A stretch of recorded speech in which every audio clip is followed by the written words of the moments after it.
আশা করি সবাই ভালো আছেন।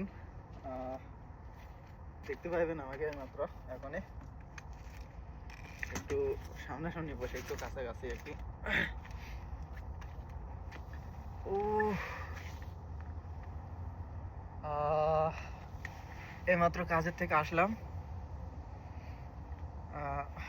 এখন কয়টা বাজে? টুডে ডেট 10 ফ্রাইডে, বিকেল 6টা 20। তো শুক্রবারের দিন আজকে কাজে থেকে আসলাম, একটু দেরি হয়ে গেছে আজকে আসতে। গাড়ি টাড়ির একটু ঝামেলা, তো এই জন্য আজকে কোম্পানিতে ছোটোখাটো একটা পার্টি ছিল, একটু খাবার দাবার নিয়ে গেছিলাম না, ওখানেই পার্টি ছিল, তাই ওখানে হালকা পাতলা খাবার দাবার হয়েছে।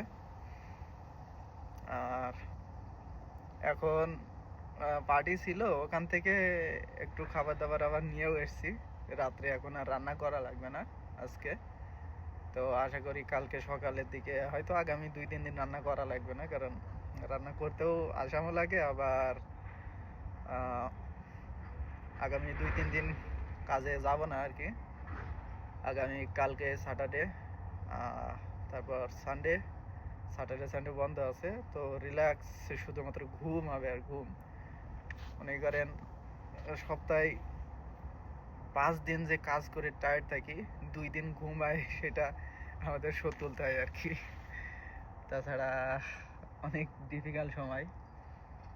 এখন পর্যন্ত ওয়েদারটা খুব চাকচিক্য আছে এবং খুব মানে কমফোর্টেবল আছে, মানে মানুষের জন্য একটু কমফোর্টেবল আছে এখন পর্যন্ত ওয়েদার। তবে আমি যে প্রভিন্সে আছি, এই প্রভিন্সের ভিতরে এখনও কমফোর্টেবল আছে। তবে টরন্টো এবং আশেপাশের কয়েকটা প্রভিন্সে অলরেডি স্নোফল শুরু হয়ে গেছে। তো স্নোফল শুরু হওয়া মানে -10 ডিগ্রি অথবা -15 ডিগ্রিতে যায়। -15-20 ডিগ্রিতে গেলে তখন স্নোফল শুরু হয়ে যায়। তবে -5-এ গেলে স্নোফল হয় কম, খুবই কম। গত সপ্তাহে শনিবারে না, গত সপ্তাহে সোমবারের দিন, মেবি সোমবারের দিন, গত সপ্তাহে সোমবারের দিন অনেক স্নোফল হয়েছিল। সাডেনলি হঠাৎ করে স্নোফল হয়েছে, অল্প অল্প ঘাসের উপরে সব সাদা সাদা হয়ে গেছে। তো আজকেই মেবি শেষ দিন, আগামী কালকের থেকে স্নো শুরু হবে আমার এই প্রভিন্সে। মানে খুবই টেনশনে আছি। আমার উইন্টার মানে ফুল উইন্টার এক্সপিরিয়েন্স করতে পারবো আমি এই বছরে। গত বছরে আমি ফুল উইন্টার এক্সপিরিয়েন্স করতে পারি নাই। গত বছরে আমি উইন্টারের লাস্টের দিকে আমি এক্সপিরিয়েন্স করতে পেরেছি, শুধুমাত্র অল্প কিছু সময়। ওকে, টাটা, গুড বাই।